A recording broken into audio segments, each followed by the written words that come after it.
So, what we're going to discuss today. So, as I said, the first thing that we're going to talk about is the TM6 screen. So, I noticed over the years, because I've done lots of classes and we've had TM31s, TM5s, and TM6s here at the cooking school, watching people use them, I go, oh, did you know you could do this? So, I see little things that people don't realize you can actually do.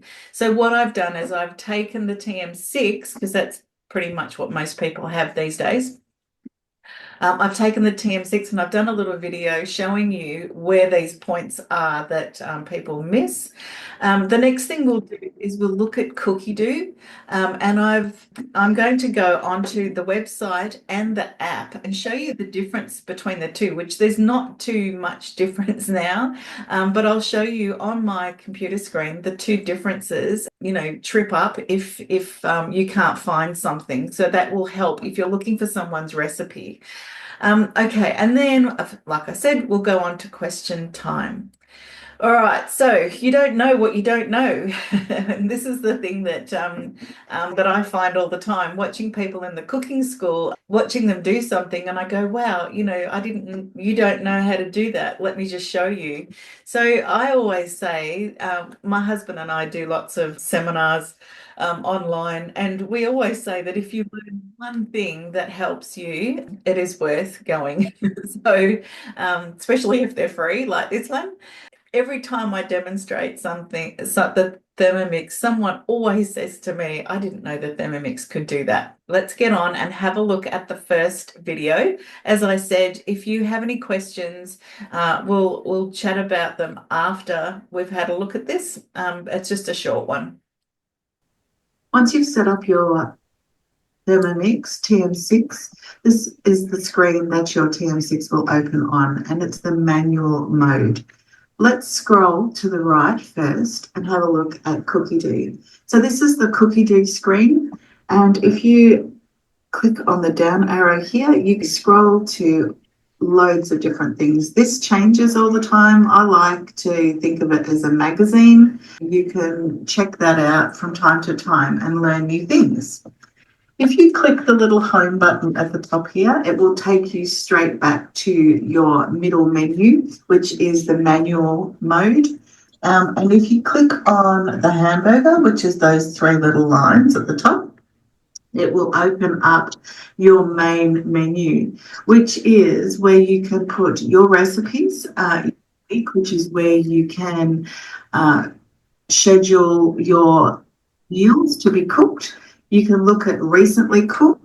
So if I click on recently cooked, it will come up with all dishes I have cooked recently, so that if I want to make something again and think, oh, that was really nice, I think I'll do that again. I can click on it and say, oops, start cooking. I can add it to my week.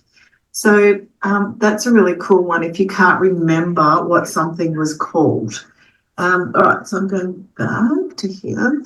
Then you've got settings, which hopefully your consultant will have gone through with you, and you've got help and safety instructions. Now, every time you turn your Thermomix off on the wall or it has a power outage, you will come back to those safety settings. So you just need to click through them and it will come back to these screens.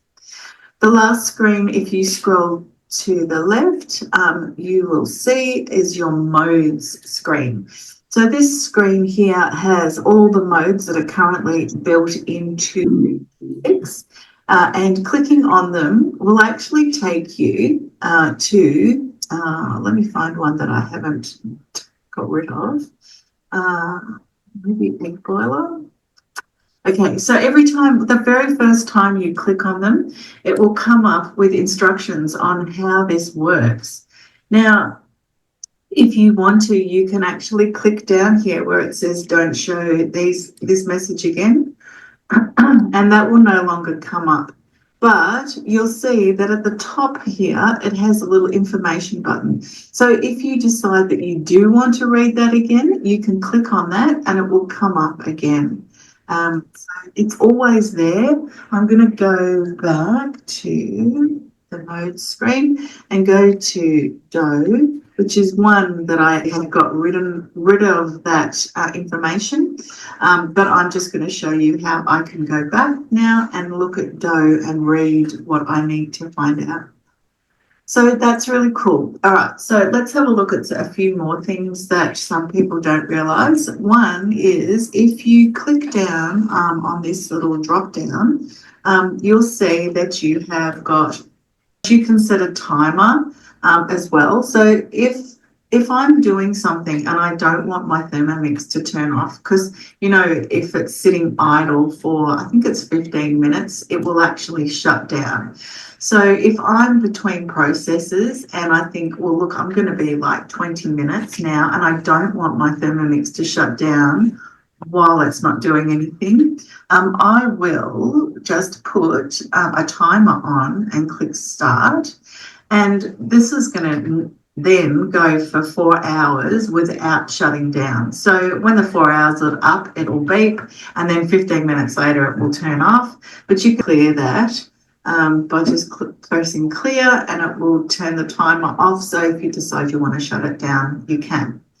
So shutting down your Thermomix is the next thing. If you want to shut your Thermomix down and you want to do it straight away rather than let it turn off by itself, you just have to hold the button in and it says Thermomix will now shut down. The same as turning it back on. You just have to push the button and it will turn back on. Okay, so now let's go back to Cookie and say we want to look up something to cook for dinner tonight. I quite often will go to my PC, my laptop or my iPad and choose a recipe from there, from Cookie and say cook today, which sends it straight to your Thermomix. But if you're standing in front of your Thermomix and you want to look something up, all you do is type in the search bar. Go and you would type in anything that you're looking for. So, for instance, say if you wanted to cook rice, you would type in rice, search, and it will start searching for everything that has rice. So I have got filters turned on. There are 3.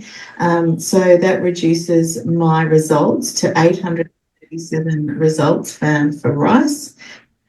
So if you scroll through, you can see loads and loads of recipes for rice.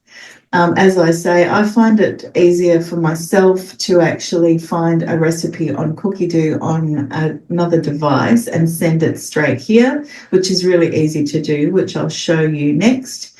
But that's how you find recipes that way. I'm going now back to here. And I just wanted to show you a few things on this screen that you may not have seen before. Relevance. There's a relevance button here, and you can actually, click on that, and it will open up best rated, newest name, total time, etc. So you can choose from that. You can also choose from collections, which is here. And these are like little ebooks, and you can download those to your TM6. So if I was to click on that here, you can do this from an app or device. It comes up with all the recipes on here. Now, while we're in here, all of these recipes have this 3 little dots here that's called the ellipsis. Click on the ellipsis and it gives you some options. I'm just going to scroll down a bit so you can see them all. So you can either cook today, you can bookmark it, you can add it to a collection. So that's a collection that you created, which I'm going to show you on my PC shortly. And you can add this to a shopping list. So this recipe is for banoffee muffins, and that sounds really yummy. So you can add that to a shopping list and it will send it off to that. Now, all your devices that have Cookie on them sync together, providing they're all using Wi-Fi at the moment. So as soon as they're in Wi-Fi range, they will sync together. So you don't have to worry about trying to sync them. It does it all automatic. All right, so let me go back to recipes here. All right, so as I was saying, every single one of these has this little ellipsis. I'm going to see if I can scroll up a bit and go click.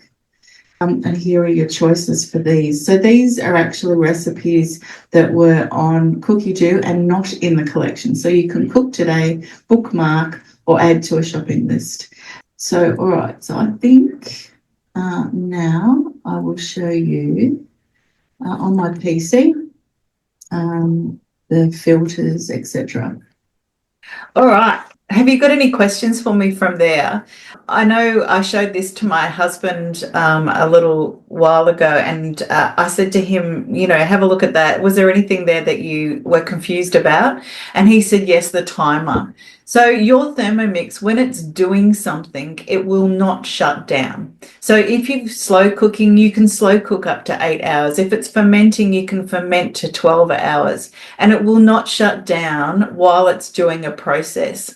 But just say you've made some cookies, and in 20 minutes time, because you've put those cookies in the fridge, you want to put them in the oven, but you're going to make something else and you don't want to shut the Thermomix down. That's when you can put the timer on and say, don't shut down in 15 minutes, leave it going because I'm going to use you again in another 20 minutes.